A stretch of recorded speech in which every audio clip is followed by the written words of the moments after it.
네, 이항영의 뉴욕엔 서울입니다. 간밤에 또 미국 증시가 제법 흔들렸기 때문에요. 내용 점검하겠습니다. MTN 이항영 전문위원 오셨습니다. 어서 오십시오, 의원님. 네, 안녕하세요.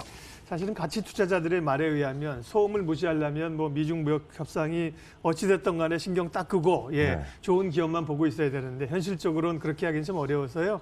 간밤에 또 트럼프 대통령 얘기 때문에 주가가 출렁했습니다. 네, 맞습니다. 그 현실적으로 이제 시장을 바라보기 시작하면 일단은 안 흔들린다는 것 자체가 좀 약간 어불성설이죠. 그러니까 현실적으로 보면 물론 성경 같은 말씀이라고 저는 이해를 하고 있어요. 그러니까 어렵다고 보셔야 되겠고요. 어쨌건 그런 관점에서 좀 느긋하게 좀 좋은 주식을 찾는 노력만 계속하시면 되겠다라는 거 미리 좀 말씀드리겠고요.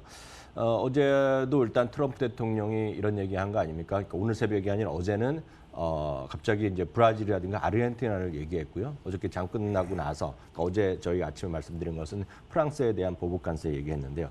오늘 이제 구체적으로 미국과 중국에 대한 언급이 지금 나왔습니다. 사실 그런 것 때문에 오늘 주가가 다우 지수가 1% 이상 떨어졌고 섹터가 거의 다 내려갔는데요. 이런 거죠.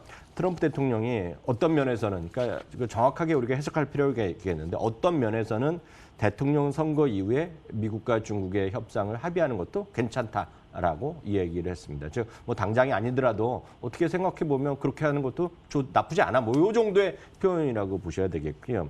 다만 이제 더 재밌던 건 이런 표현입니다. 트럼프 대통령에 대해서 기자가 또 이런 얘기를 했습니다. 주가가 오늘 그 트럼프 대통령 이런 얘기 나오니까 어제부터 주가 다시 크게 떨어지고 있는데 어떻게 생각하냐는 얘기하니까 전 트럼프 대통령이 이 얘기 들었고 진짜 정말 빵 터졌는데요. 주가가 좀 올라가면 항상 사상체육과 축한다고 트윗을 날리던 분 아닙니까? 오늘 이런 얘기했습니다. 주시장의 하루하루 움직임에 민감할 필요가 없다. 얘기하면서 정말 오늘은 가치 투자자가 됐네요. 그러니까 트럼프 대통령 다운 표현이라고 볼 수 있겠고요. 역설적으로 보면 이렇게 하루하루 움직임보다는 이게 큰 흐름에서 보셔야 되겠고요. 미국과 중국 간의 페이즈 1이 언제 타결될지 정말 중요하죠. 더 중요한 거는 15일 안에 이렇게 돼갖고 15일에 지금 예고된 관세가 안 올라가기를 원하는 걸 다들 이해하고 있지만 실제로 보면 길게 보면 양국 간에 패권 경쟁하는 거 아닙니까? 그렇기 때문에 일부에서 앞으로 20년에 걸릴 수도 있고 25년에 걸쳐서 계속된 긴장 관계에 있다는 얘기하니까 좀 느긋하게 시장을 바라보시면 좋겠습니다. 어찌됐건 미국 주시장은 지금 이렇게 박스를 한 3개 쳐놨는데 S&P 500인데 마디마디 결국은 무역 전쟁에 관한 얘기 그리고 마디마디 트럼프 대통령의 강경한 발언 이런 게 중국에서 나왔던 시기가 올해 4월, 8월 그리고 이번에 주가의 하락 조금 하루 이틀 조정 보이고 있는데 이거에 같은 다 맥락이라고 보셔야 되겠고요. 중요한 것은 10년물 금리가 4개월 만에 최대 폭으로 하락하면서요. 1.71% 수준까지 떨어졌습니다. 한 2주 전에 기억할지 모르겠지만 트럼프 대통령이 뉴욕 경제인 클럽에서 연설할 때마다도 1.94, 1.97까지 갔었거든요. 그러니까 그런 것들이 금리가 좀 내려가는 것 자체는 좀 부담스럽다. 그러니까 이건 팩트 자체다. 채권값이 오른 거니까 약간 좀 또 안전자산으로의 어떤 맞습니다. 수요 이런 게 좀 생겼다는 거죠. 맞습니다. 그리고 오늘 금값은 오늘 또 좀 올라가는 것은 한 1,470달러 수준까지 회복했다라고 보셔야 되겠고요. 그런 미국과 중국에서 잘 될 때, 그리고 안 될 때 똑같이 움직이는 것들이 있습니다. 결국 애플이 항상 그 선봉에 서는 건 불가피하겠습니다. 애플이 오늘 1.8% 떨어졌고요. 그다음에 캐터필러, 디어, 보잉 이런 것들이 항상 단골 손님입니다. 그 미중 간의 협상 이런 불안 요인 때문에 나오는 건데요. 오늘 캐터필러도 한 2% 이상 떨어졌고요. 보잉도 1% 가까이 떨어졌습니다. 그 밖에 항상 집중되는 것은 기술주의 해외 비중, 매출 비중이 높거든요. 중국에 대한 의존도가. 그러니까 엔비디아라든가 그리고 오늘 특히 마이크론 테크놀로지가 2% 이상 떨어지면서 소위 반도체 섹터 주식 전체적으로 오늘 1% 이상 떨어졌습니다. 반도체 섹터는 이제 우리 메모리, 비메모리 다 포함된 건데 항상 이게 전체적인 시장을 끌고 가는 요인이 되겠고요. 불과 한 일주일 전에 사상체육과 같은 거거든요. 이런 것들이 오늘 미국과 중국 무역 긴장 관계 이러면서 오늘 주가 좀 떨어지는 요인이었다라고 이해하시면 되겠습니다. 예. 지난주에 추수감사절 블랙 프라이데이에 이어서 이제 이번 주 월요일이 소위 이제 온라인으로 구매하는 사이버 먼데이 아닙니까? 네네. 그 쇼핑 결과들 자료들이 이제 좀 집계가 되는 모양이죠. 네, 결과가 다 나왔습니다. 말씀드렸다시피 이번에 오프라인은 한 5% 정도 줄어들었다는 얘기죠. 이게 전부 다 예측이 됐기 때문에 큰 부담이 없을 것이 되겠고요.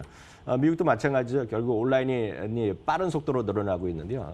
정말 이게 예측이란 게 무서운 게 정말 정확하게 그대로 맞췄습니다. 94억 달러가 사이버 먼데이의 매출이 나올 거로 예상됐었는데요. 지금 어도비 어널리틱스의 집계에 따르면 정확하게 94억 달러가 판매 매출이 이르면서 19.7% 그러니까 20%가 소비가 늘어나는 건 엄청 대단한 거거든요. 그만큼 미국의 지금 소비 분위기를 여러분은 아실 수 있겠고요. 그 당일날 사이버 먼데이 당일날 제일 많이 팔린 것은 계속 말씀드렸던 서프라이즈 돌입니다. 이거 애기를 인형 쓰는 건데 그 인형 세트가 제일 많이 팔린 거. 그리고 1위에서 2위로 내려앉은 것이 겨울왕국 2 장난감입니다. 장난감. 그리고 닌텐도 스위치가 또 여전히 3위까지 올라갔고요. 다양한 VR 기기가 이번에 많이 팔린 거 합니다. 마이크로소프트 이런 것들이 기기가 되겠는데요. 그리고 삼성 TV는 추수감사절 전날도 제일 많이 팔린 4위인가 뽑혔는데요. 이번에 5위로 올렸습니다. 특히 이제 삼성 TV 중에서도 이번에 보신 분 혹시 한국에서도 해외에 직구하신 분이 아마 방송 보신 분 중에 계실지 모르겠는데요.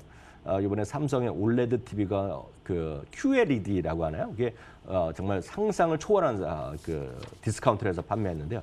그것이 아마 엄청나게 팔린 것 같습니다. 여튼 소비 호조세는 분명하겠고요. 그런 관점에서 테이크2 같은 경우가 오늘 미국에서 나스닥이나 S&P 500 중에서 제일 많이 올린 주식 중에 하나가 되겠습니다. 마스터카드, 비자가 오늘 다시 반등하는 것도 오늘 시장의 특징이 되겠습니다. 예. 특징주 가운데서 국내 증시 연관 지을 만한 기업하고 국내 기업도 알려주십시오. 네, 주가도 살아 있고요. 충분히 이슈가 되는 것이 바로 일렉트로닉 아트 게임즈가 되겠는데요. 네. 미식 축구면 미식 축구, 농구면 농구, 그리고 축구면 축구해서 그 세상에서 제일 인기 있는 것들. 우리나라 별로지만 해외에서는 아이스하키도 인기 있거든요. 이게 모두 일렉트로닉 아트가 지금 판권을 갖고 있습니다. 그러니까 여기 있겠고요. 지금 디즈니 이번에 겨울왕국 시즌이 딱 끝나고 나면 이번에 바로 나올 것이 스타워즈거든요. 스타워즈 게임을 또 누가 갖고 있냐면 일렉트로닉 아츠가 갖고 있습니다. 주가는 지금 완전히 살아있는 주식 흐름이 되겠고요. 이번 쇼핑 시즌에도 여전히 탑5에 자주 올랐던 그런 제품이 바로 일렉트로닉 아트 게임이었다라고 보셔야 되겠습니다. 그런 관점에서 여전히 관심이 있겠고요. 우리나라에서는 최근에 리니지 2 이후에 오히려 뭐 실망감이라든가 그 재료 노출에 따라서 주가는 좀 하락하고 있지만 대한민국에서는 역시 게임하면 NC소프트다 이렇게 다시 한번 확인드리고 싶습니다. 네, 변동성이 있었던 뉴욕 증시 흐름하고요. 또 국내 증시 연관지을 특징주까지 살펴봤습니다. 뉴욕앤서울 이양영 전문위원 함께했습니다. 고맙습니다.